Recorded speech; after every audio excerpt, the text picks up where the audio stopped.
Hello, friends. I just realized that I did not get my music set up for y'all this week. So let me go ahead and get some music going for ya.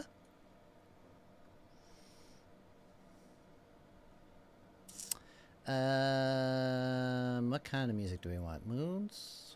Happy, epic, dreaming, euphoric. Let's do some dreamy tunes. And let me just make sure I get the credits thing working correctly.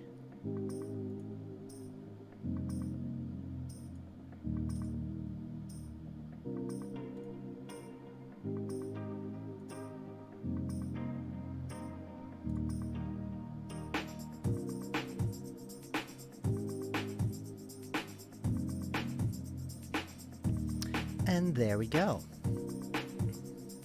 Welcome back, everyone.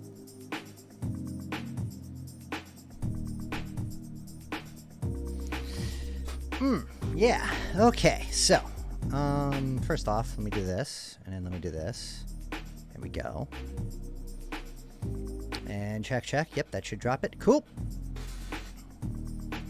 So, how's everyone doing?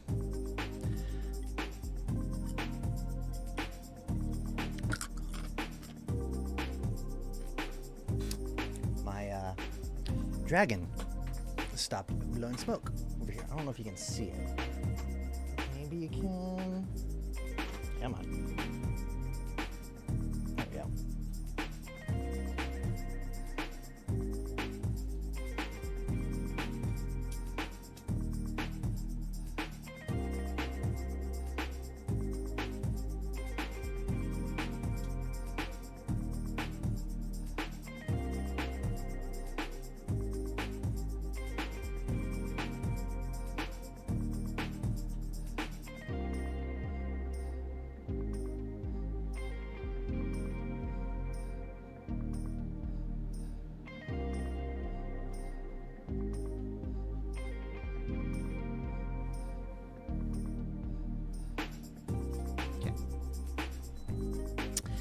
Alright, so where we last left off last week was chapter 4. We're just kind of getting ready into it.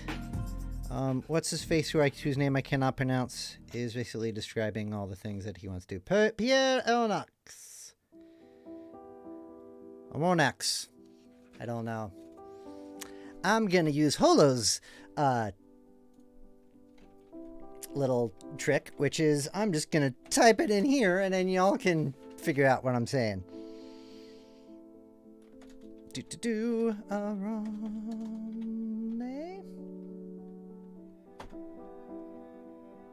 Sure, yeah, that works.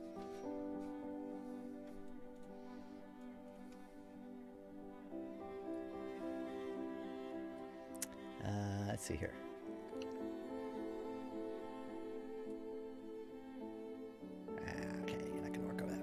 Fine. Put you over here then.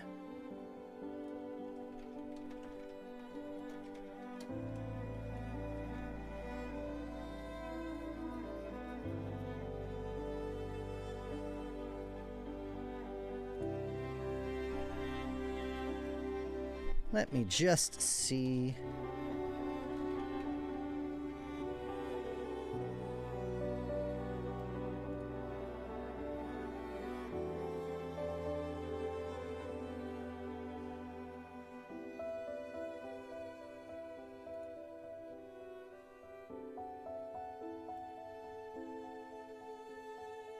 See what this sounds like. Professor Pierre Aronnax. Aronnax, okay. According to the weird computer voice, that is how you pronounce that. Aronnax. So, we last left off heading into chapter 4. Nedland. Captain Farragut was a good seaman, worthy of the frigate he commanded. His vessel and he were one. He was the soul of it. On the question of the cetacean, there was no doubt in his mind, and he would not allow the existence of the animal to be disputed on board. He believed in it as a certain... Okay. He believed in it as certain good women believe in the Leviathan by faith, not by reason. That sounds very old. The monster did exist, and he had sworn to rid the seas of it. He was a kind of Knight of Rhodes. A second Diodone de Gozan, going to meet the serpent which desolated the island. Either Captain Farragut would kill the narwhal, or the narwhal would kill the captain. There was no third course. The officers on board shared the opinion of their chief. They were ever chatting, discussing, and calculating the various chances of a meeting, watching narrowly the vast surface of the ocean. More than one took up his quarters voluntarily in the cross trees, who would have cursed such a berth under any other circumstances. As long as the sun described its daily course, the rigging was crowded with sailors, whose feet were burned to such an extent by the heat of the deck as to render it unbearable. Still, the Abraham Lincoln had not breasted the suspected waters of the Pacific. As to the ship's company, they desired nothing better than to meet the Unicorn, to harpoon it, hoist it on board, and dispatch it. They watched the sea with eager attention. Little drinky drink.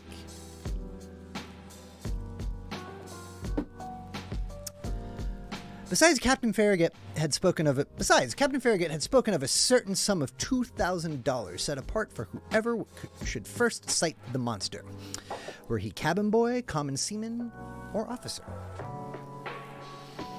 I leave you to judge how eyes were used on board the Abraham Lincoln. For my own part, I was not behind the others, and left to no one my share of daily observations. The frigate might have been called the Argus for 100 reasons. Only one among us, Consul, seemed to protest by his indifference against the question which so interested us all now, and seemed to be out of keeping with the general enthusiasm on board. Let me readjust my desk here for a second, so that I may lean in closer to y'all tonight.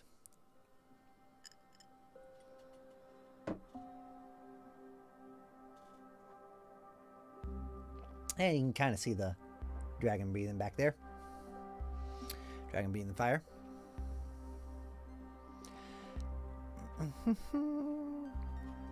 I have said that Captain Farragut had carefully provided his ship with every apparatus for catching the gigantic cetacean. No whaler had ever been better armed. We possessed every known engine, from the harpoon thrown by hand to the barbed arrows of the blunderbuss, and the explosive balls of the duck gun.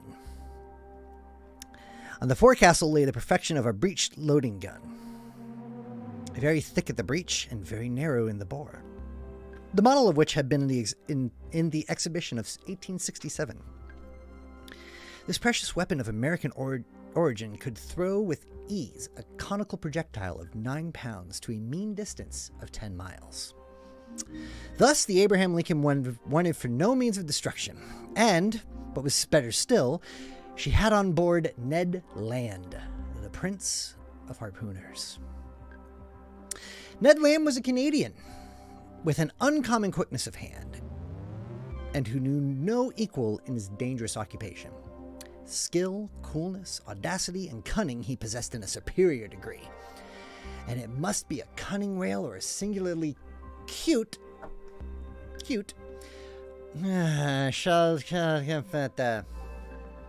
hold on.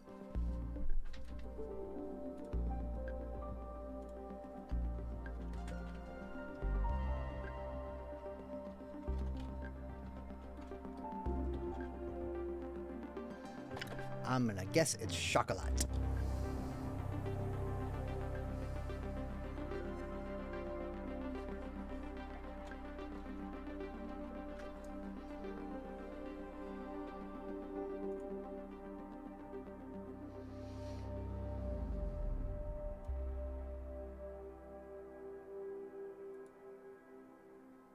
Cachalot. Cachalot. Cachalot. I'll take that sentence again.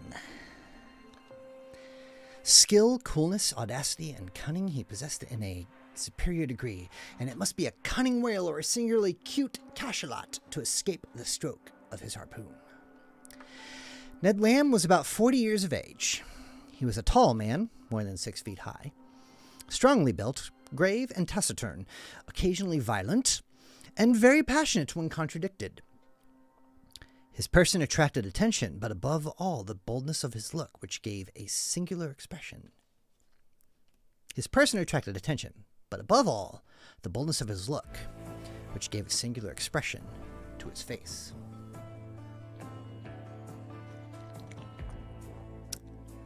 Who calls himself Canadian calls himself French. And little communicative as Ned Land was, I must admit that he took a certain liking for me. My nationality drew him to me, no doubt. It was an opportunity for him to talk and for me to hear. That old language of Rabelais, which is still in use in some Canadian provinces. The harpooner's family was originally from Quebec and was already a tribe of hardy fishermen when this town belonged to France. Little by little, Ned Land acquired a taste for chatting, and I loved to hear the recital of his adventures in polar seas. He related his fishing and his combats with natural poetry of expression. His recital took the form of an epic poem, and I seemed to be listening to a Canadian Homer singing the Iliad of the regions of the north. I am portraying this hardy companion as I really knew him. We are old friends now, united in that unchangeable friendship which is born and cemented amid extreme dangers. Ah, brave Ned, I ask no more than to live 100 years longer, that I may have more time to dwell the longer on your memory. Now, what was Ned Land's opinion upon the question of the marine monster? I must admit that he did not believe in the unicorn, and was the only one on board who did not share that universal conviction. He even avoided the subject, which I one day thought it my duty to press upon him. One magnificent evening, the 25th of June, almost today, that is to say, 3 weeks after our departure, the frigate was abreast of Cape Blanc, 30 miles to the leeward of the coast of Patagonia. We had crossed the Tropic of Capricorn, and the Straits of Magellan opened less than 7 miles to the south. Before 8 days were over, the Abraham Lincoln would be plowing the waters of the Pacific.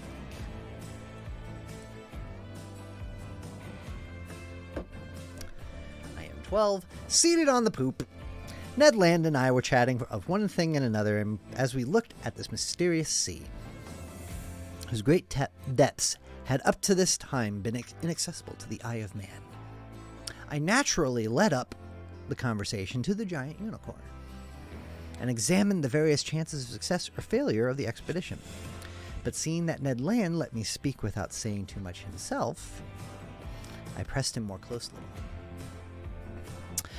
"Well, Ned," said I, "is it possible that you are not convinced of the existence of this cetacean that we are following? Have you any particular reason for being so incredulous?"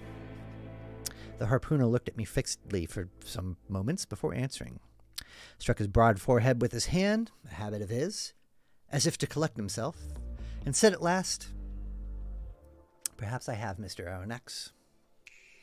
But Ned, you, a whaler by profession, familiarized with all the great marine mammalia, you, whose imagination might easily accept the hypothesis of enormous cetaceans, you ought to be the last to doubt under such circumstances." "That is just what deceives you, Professor," replied Ned.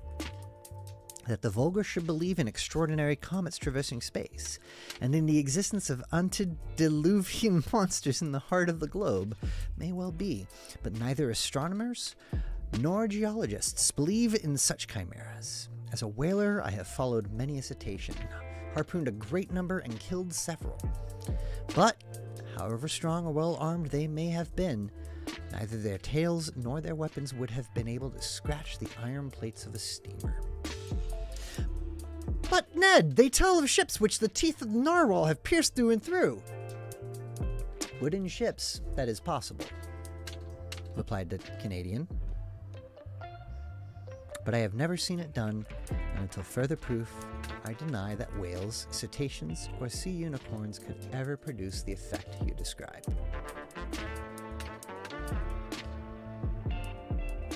Am I back? I think I'm back.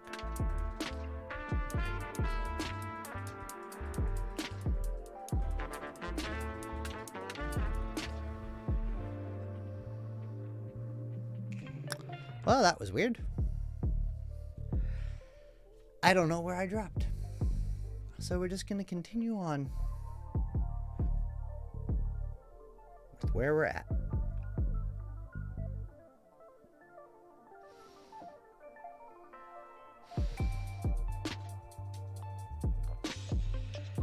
I'll repeat this paragraph. Wooden ships, that is possible, replied the Canadian. But I have never seen it done, and until further proof, I deny that whales, cetaceans, or sea unicorns could ever produce the effect that you describe. Well, Ned, I repeat it with a conviction resting on the logic of facts. I believe in the existence of a mammal powerfully organized, belonging to the branch of vertebrata, like the whales, the cachalots, or the dolphins, and furnished with a horn of defense of great penetrating power.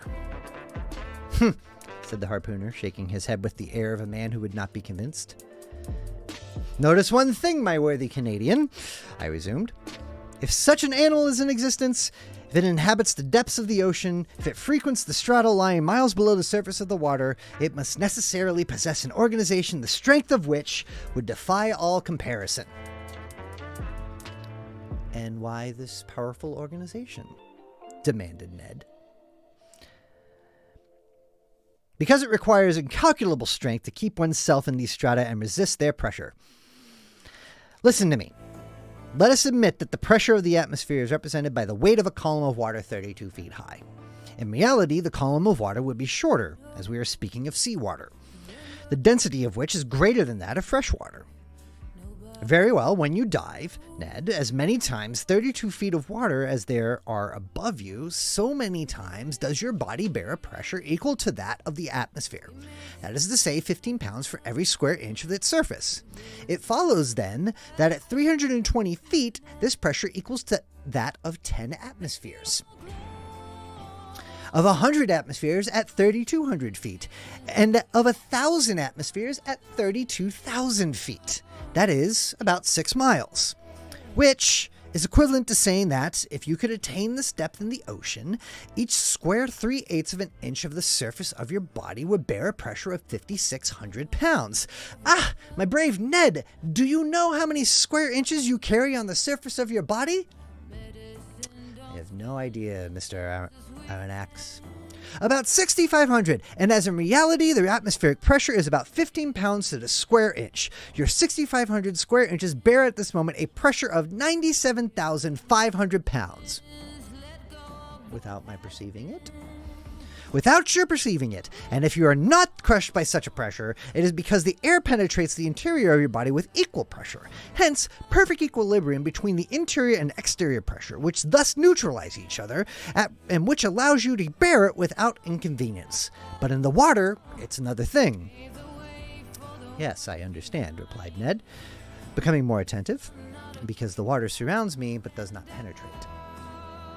Precisely, Ned, so that at 32 feet, beneath the surface of the sea, you would undergo a pressure of 97,500 pounds. At 320 feet, 10 times that pressure. At 3,200 feet, 100 times that pressure. Lastly, at 32,000 feet, 1,000 times that pressure would be 97,500,000 pounds. That is to say that you would be flattened as if you had been drawn from the plates of a hydraulic machine. The devil! Exclaimed Ned. Very well, my worthy harpooner. If some vertebrate several hundred yards long and large in proportion can maintain itself in such depths, of those whose surface is represented by millions of square inches, that is, by tens of millions of pounds, we must estimate that the pressure they undergo. Consider, then, what must be the resistance of their bony structure and the strength of their organization to withstand such pressure. Why, exclaimed Ned Land, they must be made of iron plates 8 inches thick, like the armored frigates. As you say, Ned, and think what destruction such a mass would cause if hurled with the speed of an express train against the hull of a vessel. Yes, certainly. Perhaps, replied the Canadian, shaken by these figures, but not yet willing to give in. Well, have I convinced you? You have convinced me of one thing, sir, which is that if such animals do exist at the bottom of the seas, they must necessarily be as strong as you say. But if they do not exist, mine obstinate harpooner, how explain the accident to the Scotia? How explain the accident to the Scotia?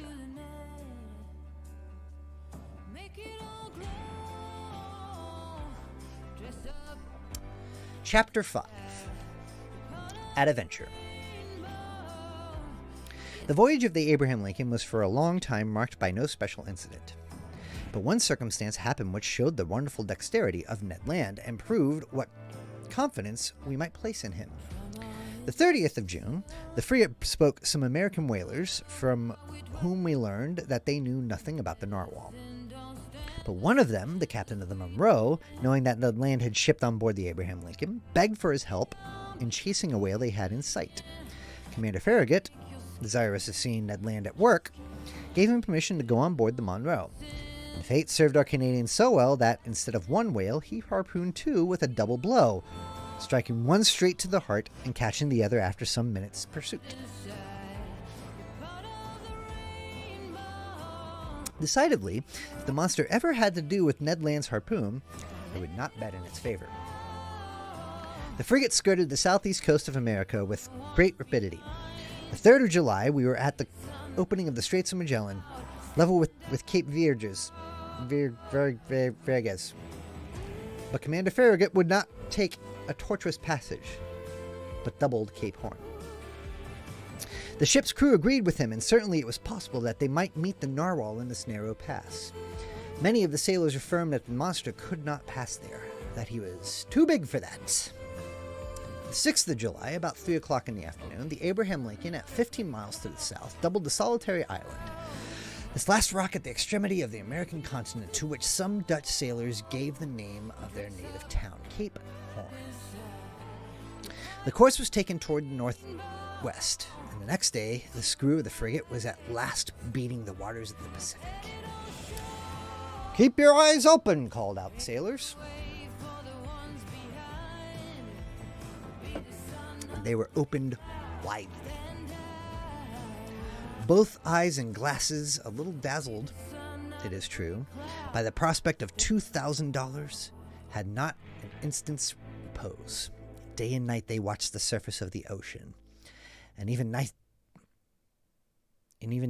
nyctalopes, whose faculty of seeing in the darkness multiplies their chances of 100-fold, would have had enough to do to gain the prize. I myself, for whom money had no charms, was not the least attentive on board. Giving but few minutes to my meals, but a few hours to sleep, indifferent to either rain or sunshine, I did not leave the poop of the vessel. I'm still 12. Now leaning on the netting of the forecastle, now on the taffrail, I devoured with eagerness the soft foam which whitened the sea as far as the eye could reach. And how often have I shared the emotion of the majority of the crew when some capricious whale raised its black back above the waves. The poop of the vessel was crowded in a moment. The cabins poured forth a torrent of sailors and officers, each with heaving breast and troubled eye watching the course of the cetacean. I looked and looked till I was nearly blind, while Conseil, always phlegmatic, kept repeating in a calm voice, "If, sir, you would not squint so much, you would see better. If, sir, you would not squint so much, you would see better. If, sir, you would not squint so much, you would see better." It wasn't written 3 times, I just said it 3 times. You're up there. You're not down here. Please forgive me for looking down and making sure that the volume and stuff good.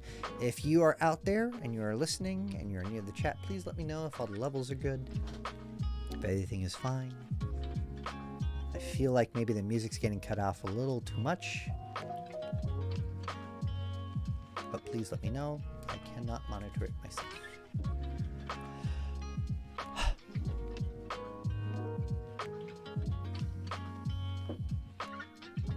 But vain excitement. The Abraham Lincoln checked its speed and made for the animal signal, a simple whale or common cachalot, which soon disappeared amid a storm of execration.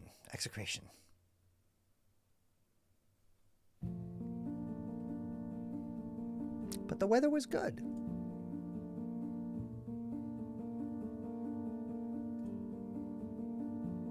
The voyage was being accomplished under the most favorable auspices. It was then the bad season in Australia, the July of that zone corresponding to our January in Europe. But the sea was beautiful and easily scanned round a vast circumference. The 20th of July, the Tropic of Capricorn, was cut by 105 degrees of longitude. On the 27th of the same month, we crossed the equator on the 110th meridian. This passed, the frigate took a more decidedly westerly direction and scoured the central waters of the Pacific. Commander Farragut thought, and with reason, that it was better to remain in deep water and keep clear of continents or islands, which the beast itself seemed to shun, perhaps because there was not enough water for him, suggested the greater part of the crew. The frigate passed at some distance from the Marquesas and the Sandwich Islands, crossed the Tropic of Cancer, and made for the China Seas. We were on the theater of the last diversions of the monster, and to say truth, we no longer lived on board. Hearts palpitated, fearfully preparing themselves for future incurable aneurysm. The entire ship's crew were undergoing a nervous excitement of which I can give no idea. They could not eat, they could not sleep. 20 times a day, a misconception or an optical illusion of some sailor seated on the taffrail would cause dreadful perspirations, and these emotions, 20 times repeated, kept us in a state of excitement so violent that a reaction was unavoidable.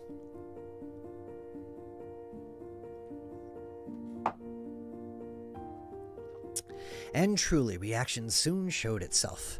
For 3 months, during which a day seemed an age, the Abraham Lincoln furled all the waters of the northern Pacific, running at whales, making sharp deviations from her course, veering suddenly from one tack to another, stopping suddenly, putting on steam, and backing ever and anon at the risk of deranging her machinery, and not one point of the Japanese or American coast was left unexplored. The warmest partisans of the enterprise now became its most ardent detractors. Reaction mounted from the crew to the captain himself, and certainly, had it not been for the resolute determination on the part of Captain Farragut, the frigate would have headed due southward. This useless search could not last much longer. The Abraham Lincoln had nothing to reproach herself. With. She had done her best to succeed. Never had an American ship's crew shown more zeal or patience. Its failure could not be placed to their charge. There remained nothing but to return.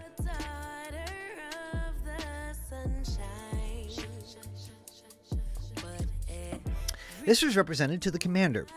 The sailors could not hide their discontent, and the service suffered. I will not say that there was a mutiny on board, but after a reasonable period of obstinacy, Captain Farragut, as Columbus did, asked for 3 days' patience. If in 3 days the monster did not appear, the men at the helm should give 3 turns of the wheel, the Abraham Lincoln would make for European seas. This promise was made on the 2nd of November. It had the effect of rallying the ship's crew. The ocean was watched with renewed attention. Each one wished for a last glance in which to sum up his remembrance. Glasses were used with feverish activity. Turn the page. It was a grand defiance given to the giant narwhal, and he could scarcely fail to answer the summons and appear.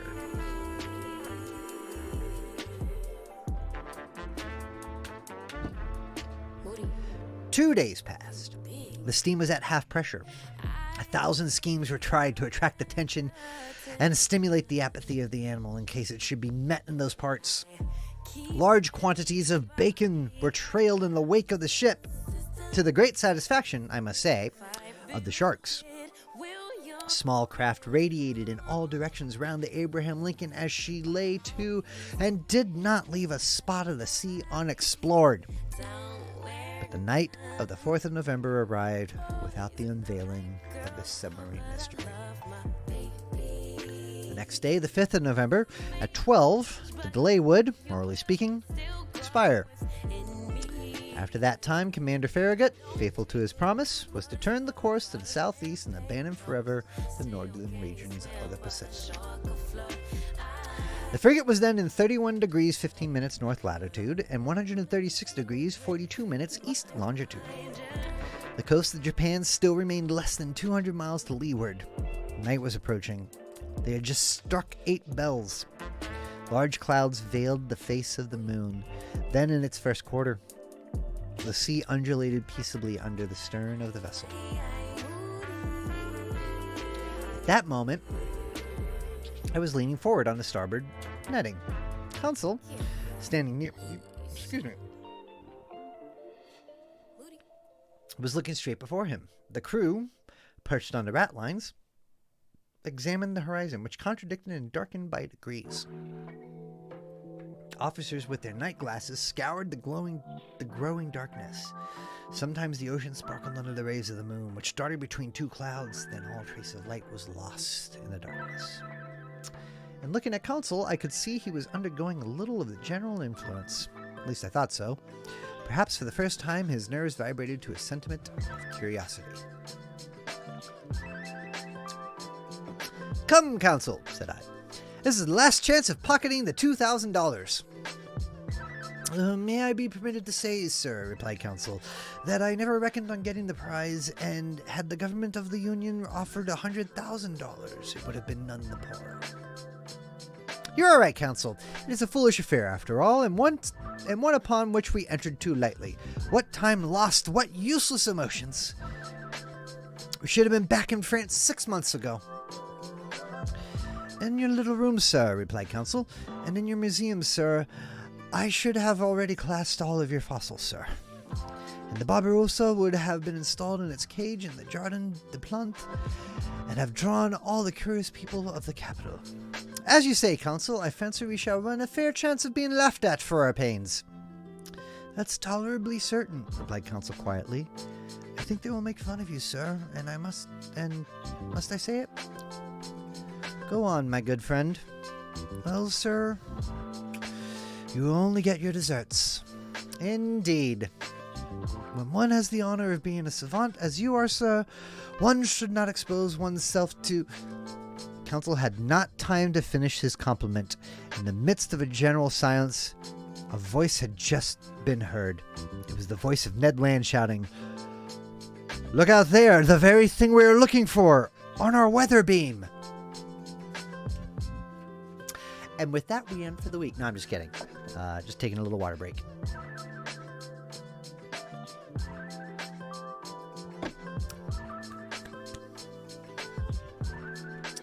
Do-ba-do-do-do-do-do.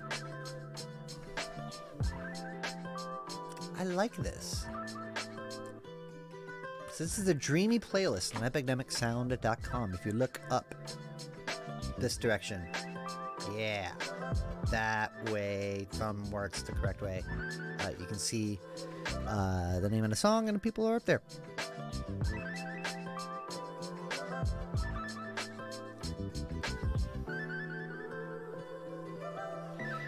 Okay.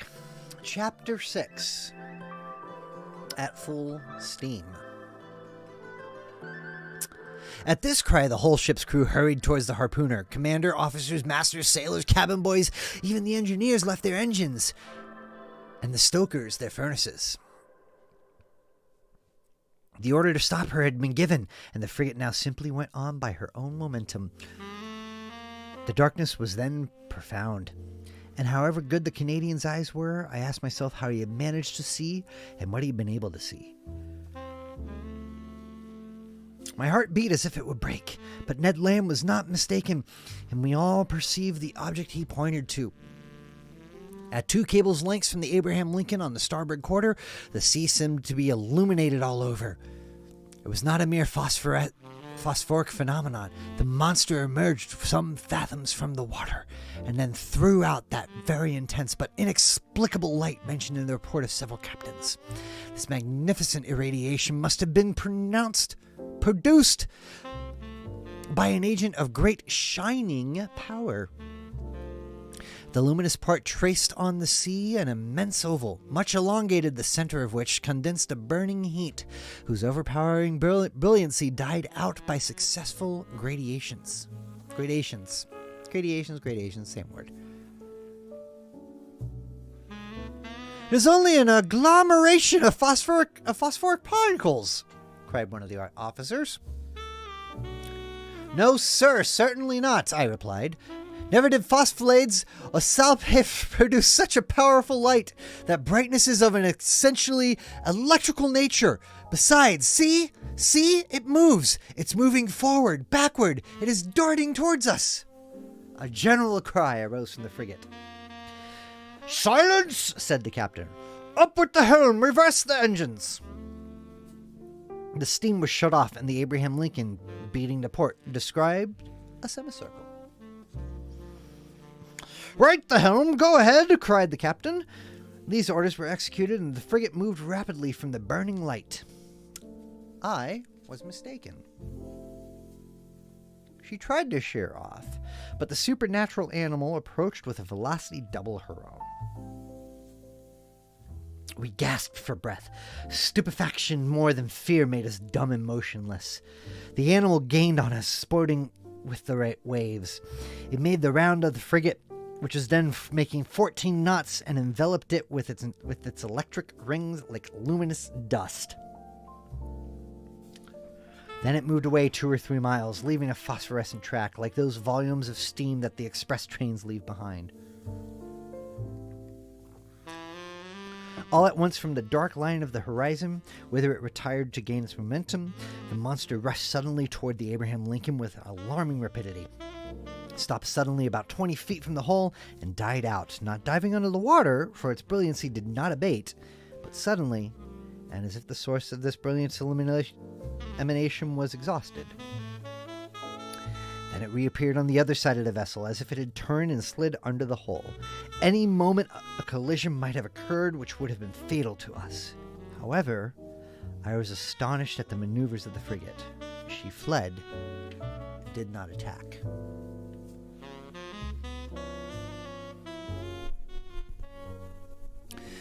On the captain's face, generally so impassive, was an expression of unaccountable astonishment. Mr. Aronnax, he said, I do not know with what formidable being I have to deal, and I will not imprudently risk my frigate in the midst of this darkness.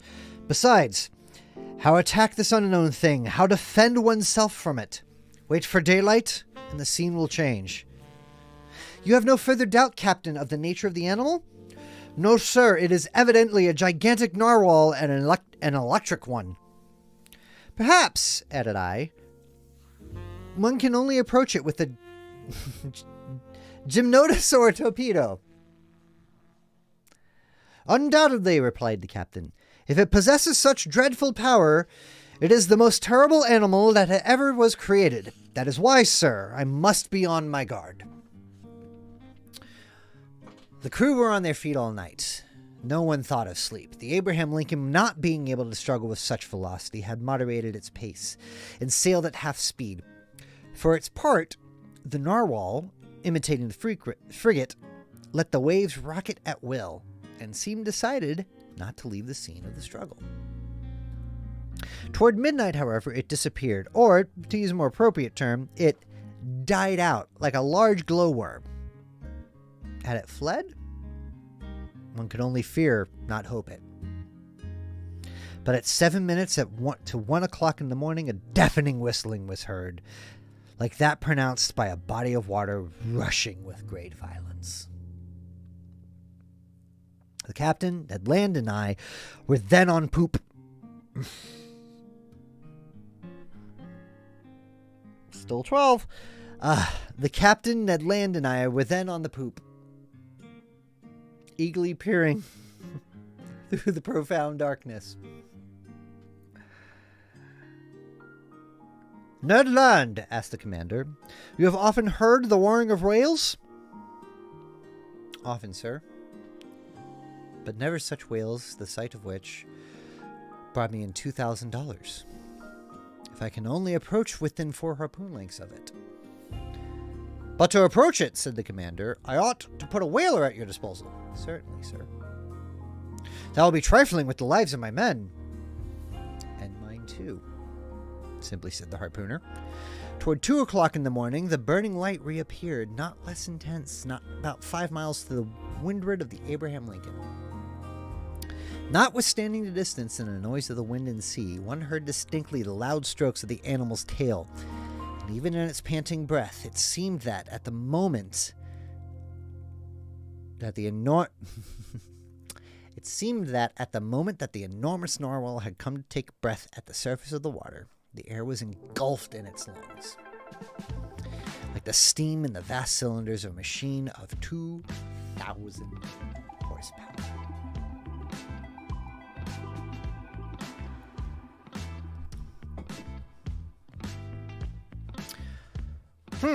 Thought I. A whale with the strength of a cavalry regiment would be a pretty whale.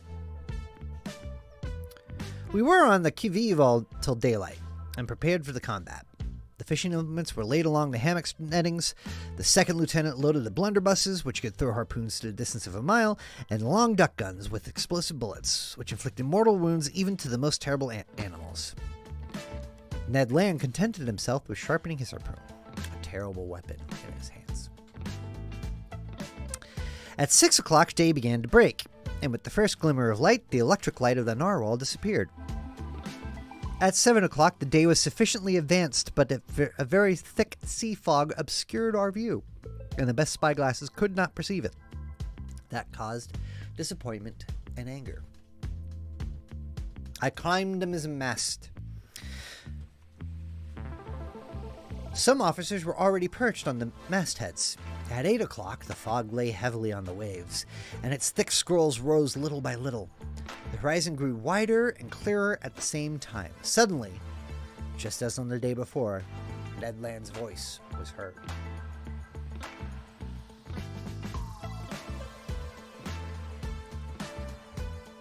"The thing itself on the port quarter!" cried the harpooner. Every eye was turned towards the point indicated. There, a mile and a half from the frigate, a long blackish body emerged a yard above the waves. Its tail, violently agitated, produced a considerable eddy. Never did a caudal appendage beat the sea with such violence. An immense track of a dazzling whiteness marked the passage of the animal and described a long curve.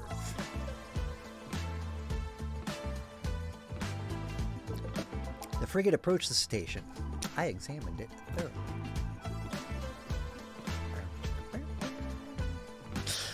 The reports of the Shannon and the Helvetia had rather exaggerated its size, and I estimated its length at only 250 feet.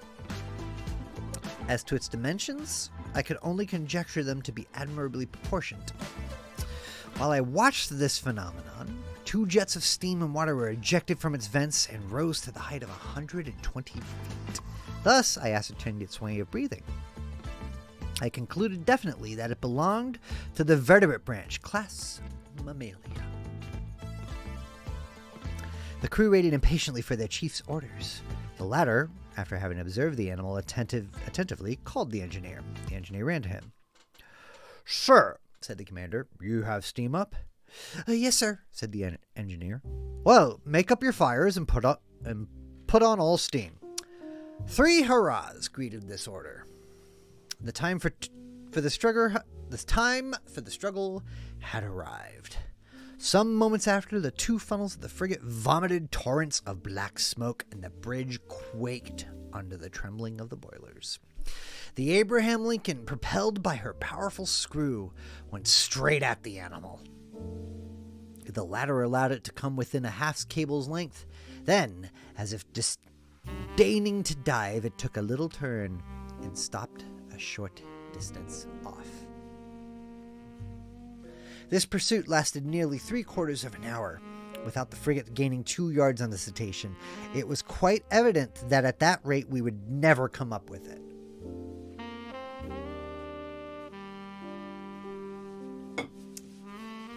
Well, Mr. Land?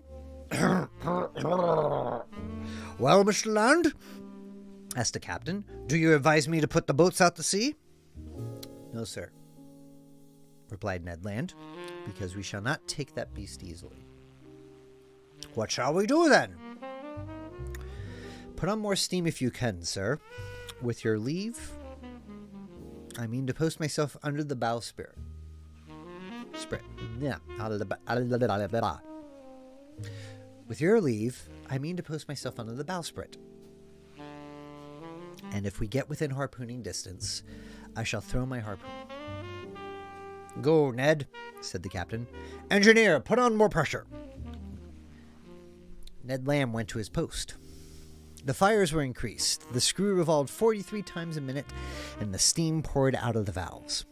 We heaved the log and calculated that the Abraham Lincoln was going at the rate of 18.5 miles an hour. Woo, burning up the sea! But the accursed animal swam too at the rate of 18.5 miles. For a whole hour, the frigate kept up this pace without gaining 6 feet. It was humiliating for one of the swiftest sailors in the American Navy.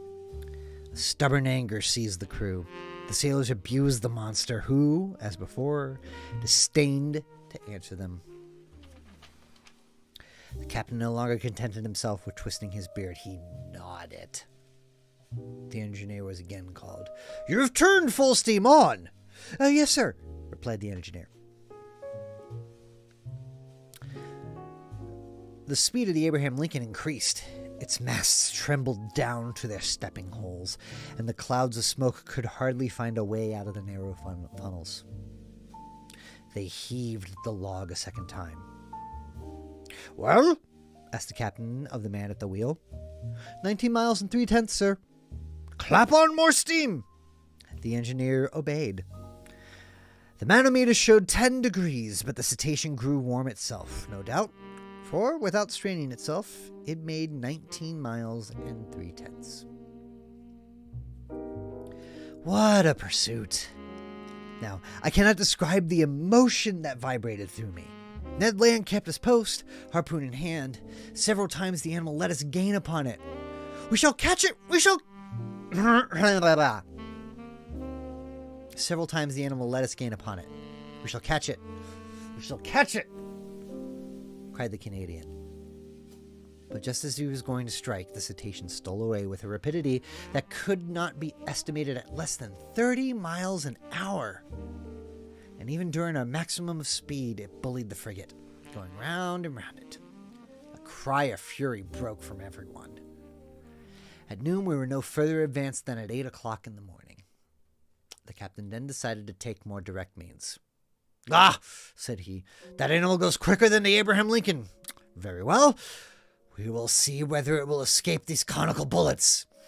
Send your men to the forecastle, sir.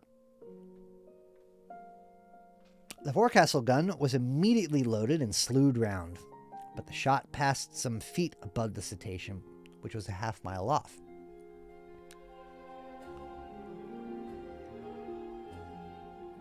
Another more to the right, cried the commander.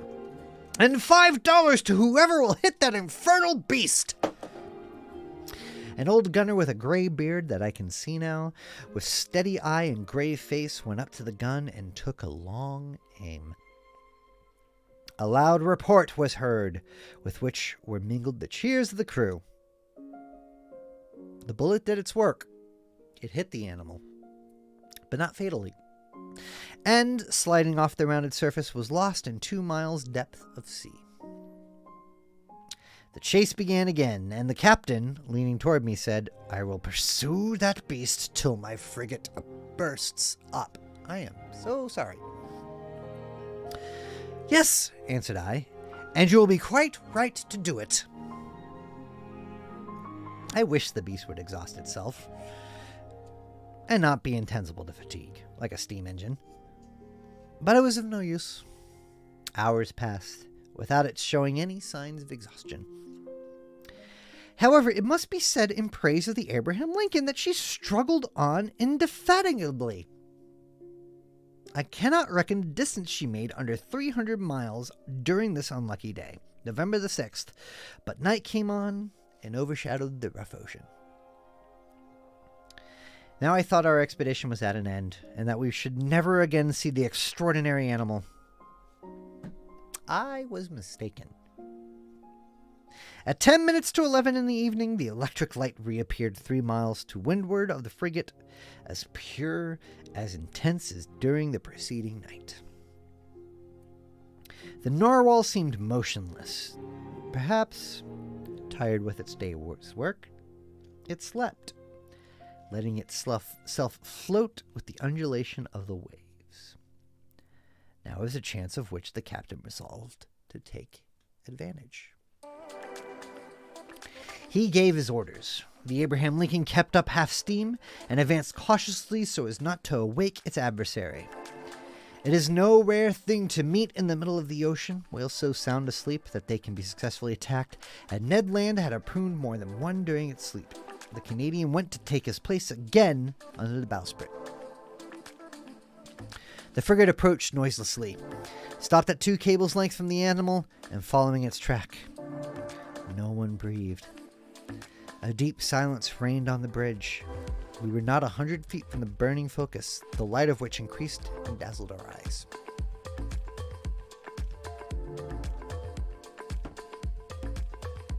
At this moment, leaning on the forecastle bulwark, I saw below me Ned Land grappling the martingale in one hand, brandishing his terrible harpoon in the other, scarcely 20 feet from the motionless animal.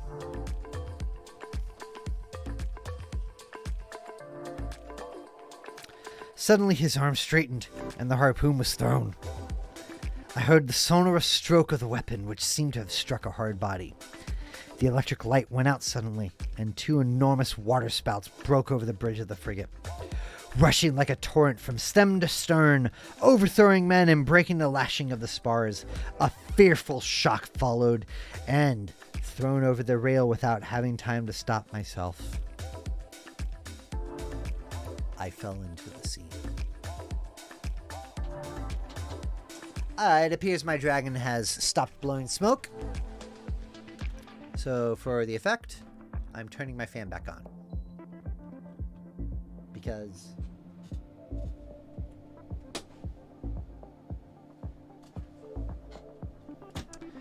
at 11:22 at night, where I am at currently, it is still 81 degrees in this household and 52% humidity, so I gotta go turn on my dehumidifier to make sure that my guitars are properly taken care of.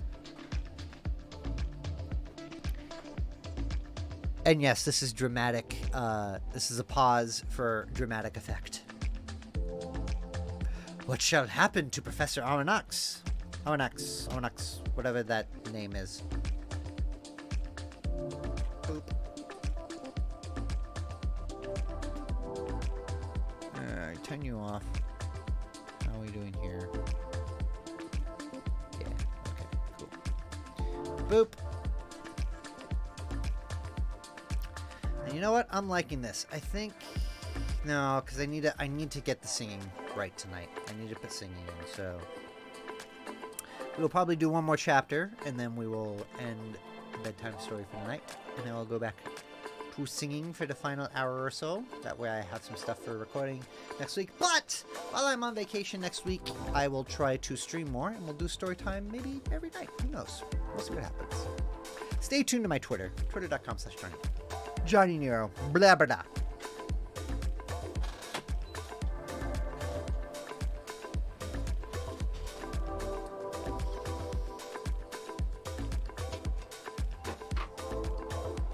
Get my water going again.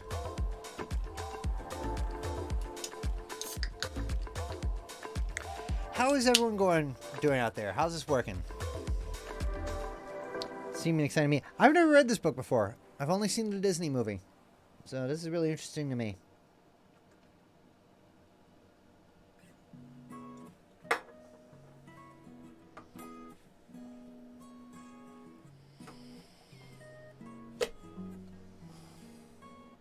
Cheers. I wanna fall down, split out my new shag carpet, head staring at the plants in my little All right. all today. I don't want no part of a long life, just wanna make sounds fly. Chapter 7. Teardrop, An unknown species of whale. teardrop, I got my mouth dry. When would the fear stop? This unexpected fall so stunned me that I have no clear recollection of my sensations at the time. I was at first drawn down to a depth of about 20 feet. I am a good swimmer, though without pretending to rival Byron or Edgar Poe, who were masters of the art. And in that plunge, I did not lose my presence of mind. 2 vigorous strokes. Let me turn my mic down. Oh, I'm going to be this close. Cumulus clouds hang numerous, but 2 vigorous strokes brought me to the surface of the water. My first care was to look for the frigate. Had the crew seen me disappear? Had the Abraham Lincoln veered around? Would the captain put out a boat? Might I hope to be saved? think of embrace. What is one of you gonna? The darkness was intense. Nothing. I caught a glimpse of a black mass disappearing in the east, its beacon lights dying out in the distance. It was the frigate! I was lost! Help! Help! I shouted, swimming toward the Abraham Lincoln in desperation. My clothes encumbered me. They seemed glued to my body and paralyzed my movements.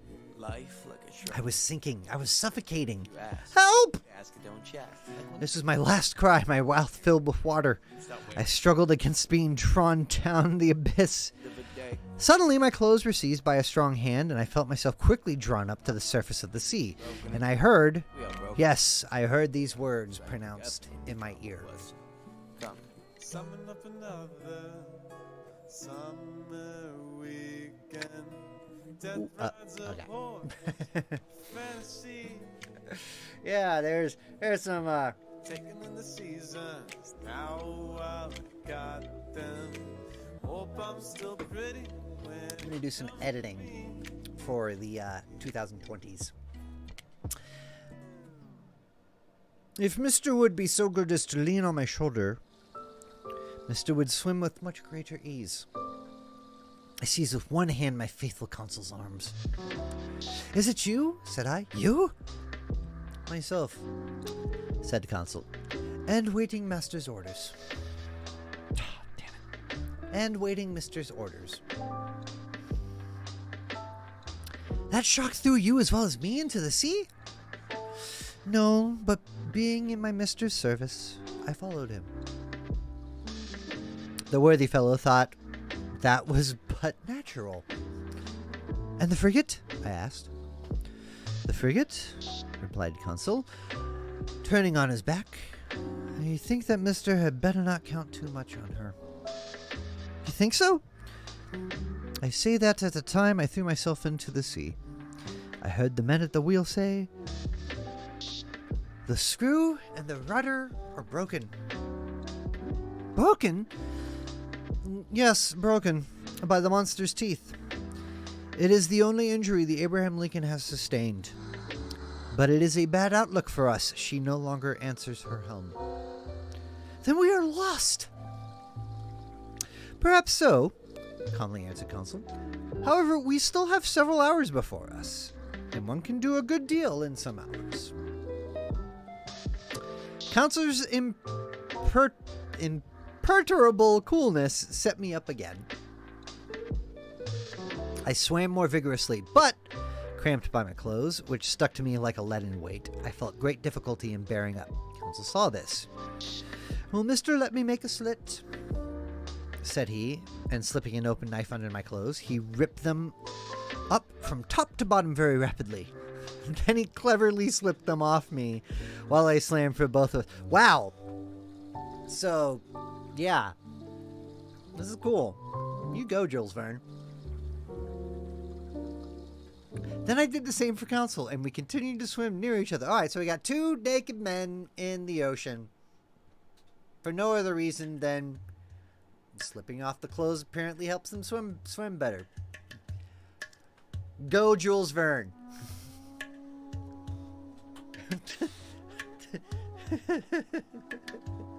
I'm laughing at this because I'm reading this. Like I said, this is the first time I've read this book. This is the first time I've read anything from Jules Verne. And I do know the rumors, the stories of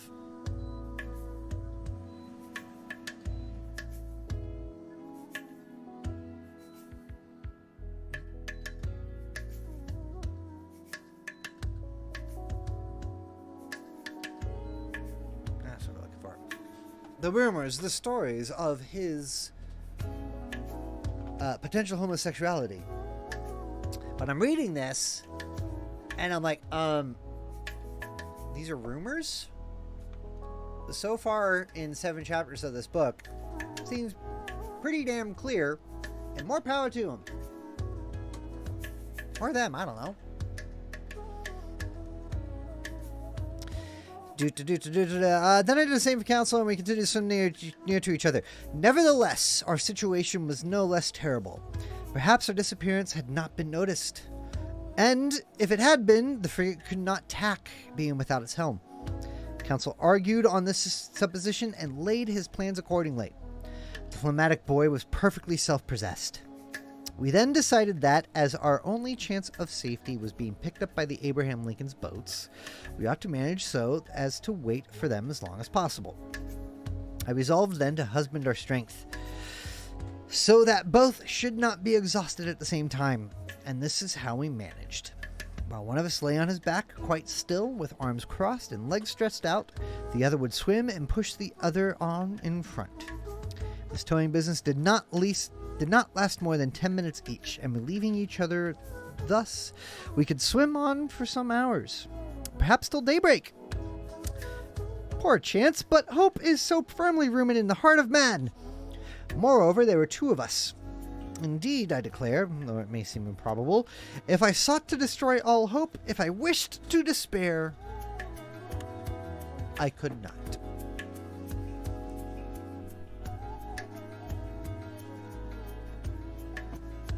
The collision of the frigate with the cetacean had occurred about 11 o'clock the evening before. I reckon that we should have 8 hours to swim before sunrise, an operation quite practicable if we relieved each other. The sea, very calm, was in our favor. Sometimes I tried to pierce the intense darkness that was only dispelled by the phosphorescence caused by our movements. I watched the luminous waves that broke over my hand, whose mirror-like surface was spotted with silvery rings. One might have said that we were in a bath of quicksilver. Near 1 o'clock in the morning, I was seized with dreadful fatigue. My limbs stiffened under the strain of violent cramp. Council was obliged to keep me up, and our preservation devolved on him alone. I heard the poor boy pant. His breathing became short and hurried. I found that he could not keep up much longer. "Leave me! Leave me!" I said to him. "Leave I, mister? Never," replied he. "I would drown first."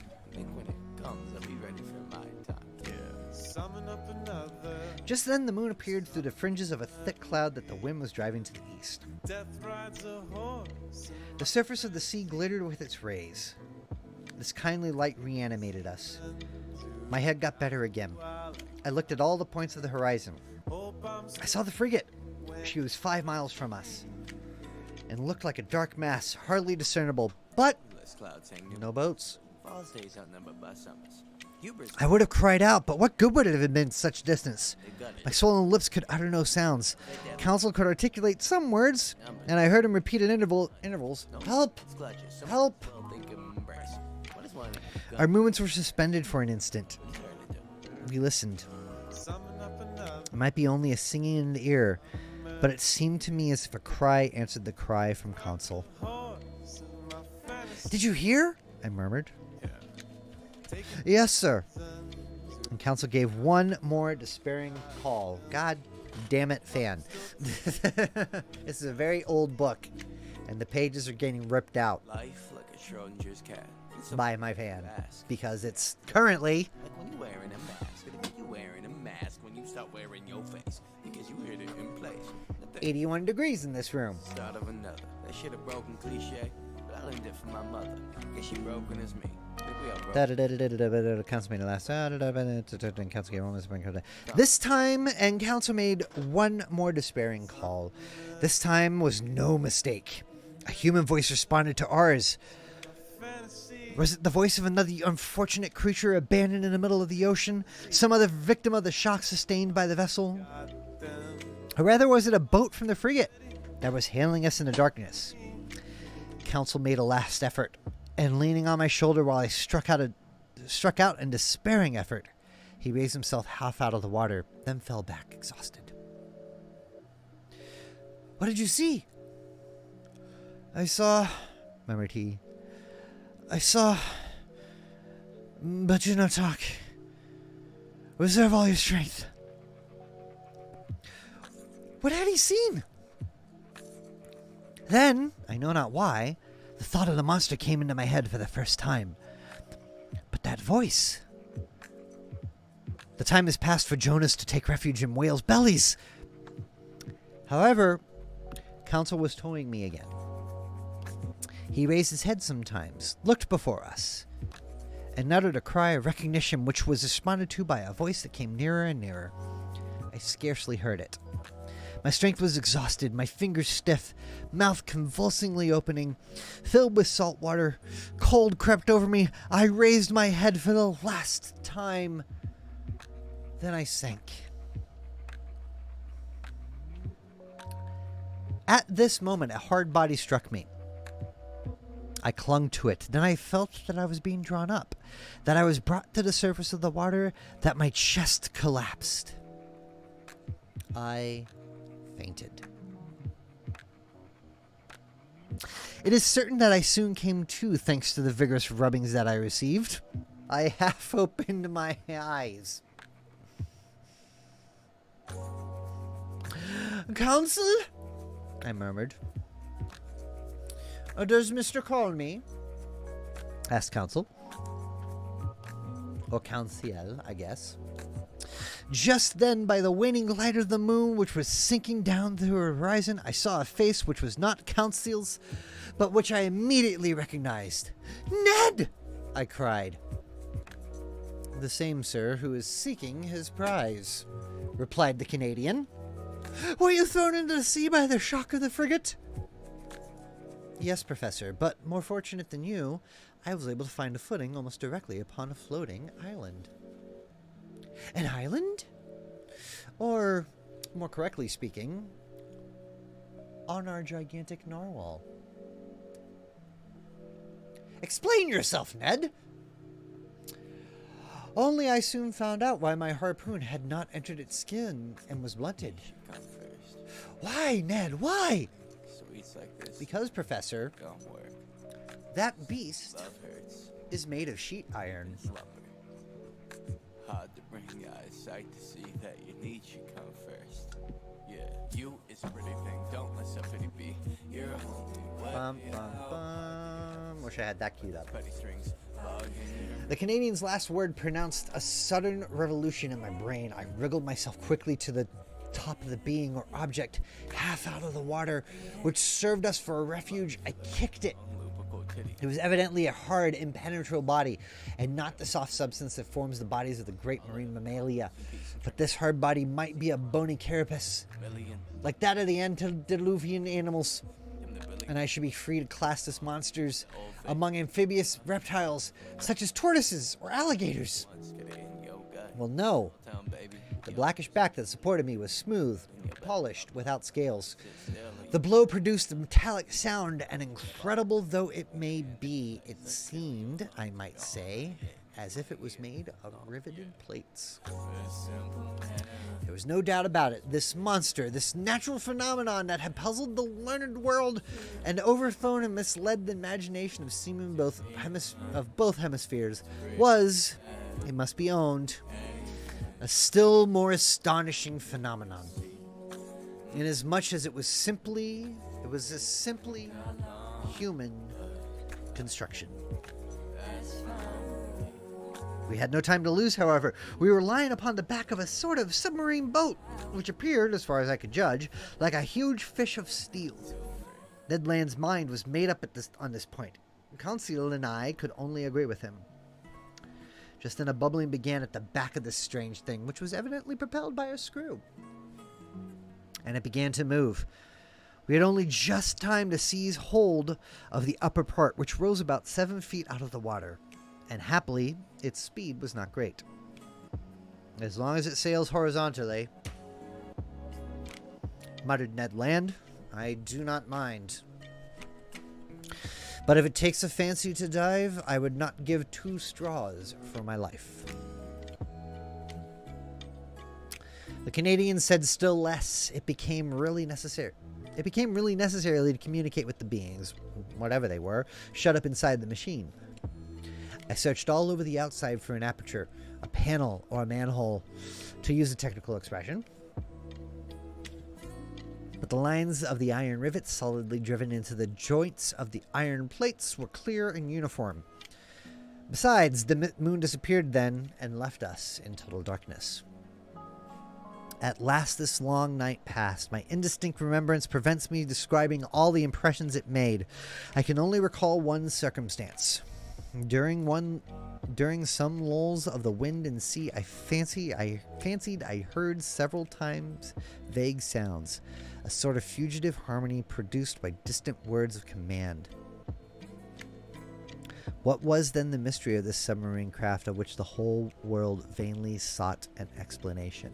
What kind of beings existed in this strange boat? What mechanical agent caused its prodigious speed?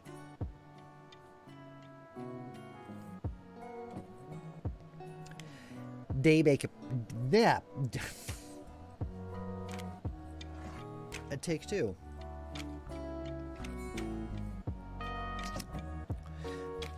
Daybreak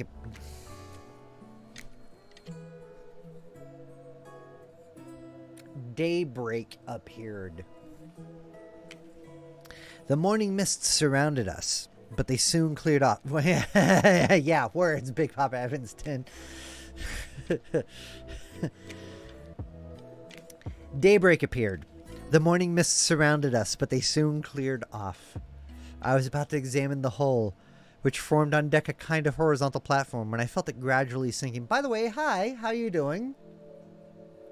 Good to see you again. Oh, confound it, cried Ned Land, kicking the resounding plate.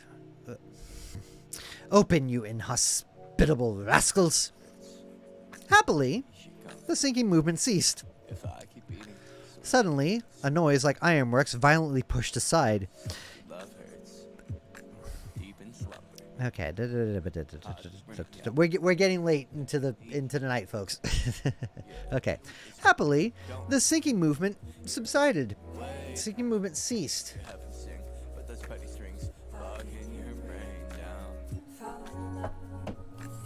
Words, part 3. Happily, the sinking movement ceased. Suddenly, a noise, like ironworks violently pushed aside, came from the interior of the boat. What's that mean? I'm just One iron plate was moved. A man appeared, uttered an odd cry, and disappeared immediately. stars is a million months Some moments after, and silly song. 8 strong men No gruff, did you with masked faces appeared noiselessly enough? and drew us down Can you say that one? into Yo, God, their formidable baby. machine. Y'all just trust. Got the gate to the world in your backyard bluff. And thus, at the end of Chapter 7 of 20,000 Leagues Under the Sea, we end your bedtime story for the night. I'm going to do another quick break. Quick-ish break. Please stick around. Afterwards, we're going to work on Exterminate, which is a song about Doctor Who and the Daleks. I will be singing. Yeah. We'll do a lighting change and all that other good stuff. But yes. Oh, thank you. Thank you, Big Papa. I appreciate that. I like that guitar line too. That's one of my favorite solos. Yeah, we're going to get back to it in a minute. I'm going to put my vocals on it. And that way, for next week, when I'm on my vacation, and I'm hopefully going to be able to still stream while we're doing that, we'll see how that goes. I'll have stuff that I can mix, or I'm bringing this along with me. We'll do maybe some nightly bedtime stories. But hopefully we'll have everything gone. But yeah, so same thing as before. Gonna take a break. I'll come back. I'll let you know. We'll do a whole stop and start, get the VOD going, and all of that. So yeah, hang out. I am going to see if I can keep this playlist going into the break. Just let it play in the background. And then we will go on from there. So let me see if I can make this work. First do this. Make sure that the music podcast. Okay, we're going to go to break. And you can kind of hear what I'm saying. I'm going to mute the mix. I'm going to turn up the speakers.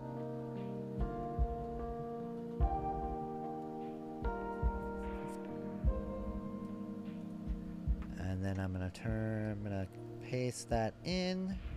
Move you down.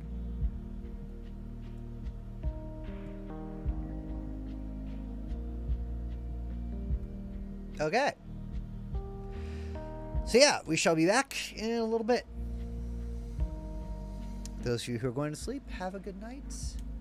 Those of you who are not, I'll be back shortly.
frees me from all my burdens.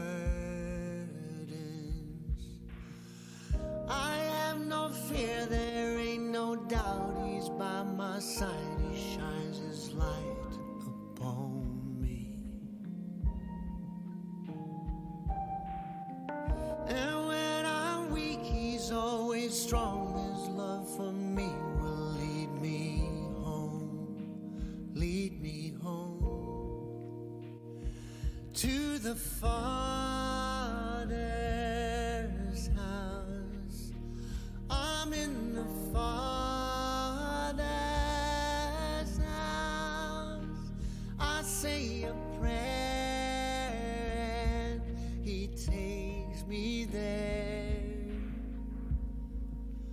home to the Father's house.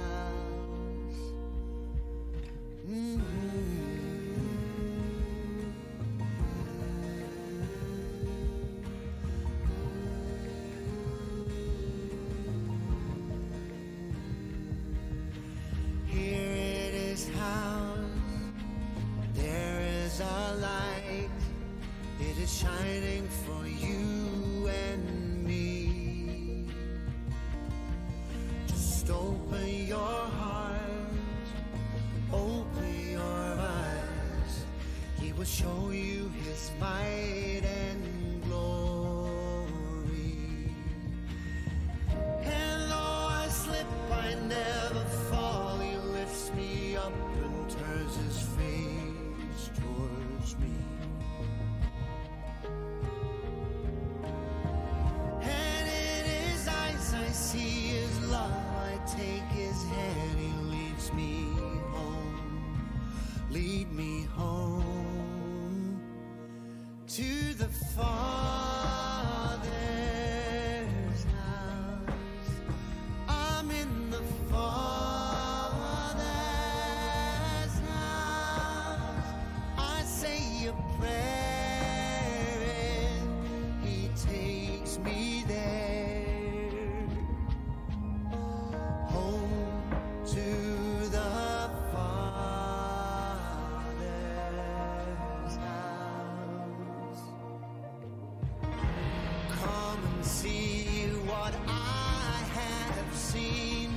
Come and sing his praise with me. All your pain he'll wash away. He'll break your chains and set you free. And you be free here in the Father's house. Come to the Father's house. Just say a prayer and he takes you there, home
Okay. Same as before. Let me just make sure that these things are working. I apologize for my shininess because, yeah, I... All right, fine. You're going away. Yep. As are you. Yes, so same as before, I am going to stop for a second so that my VOD stuff works well. I will be back in less than a minute, just so that we can make sure everything's going correctly. Just gonna reset the title of my stream, all of that kind of stuff, and we'll get back and we'll do some singing. Maybe we'll keep working on that acoustic song for a little bit later tonight. But yeah, I shall be back.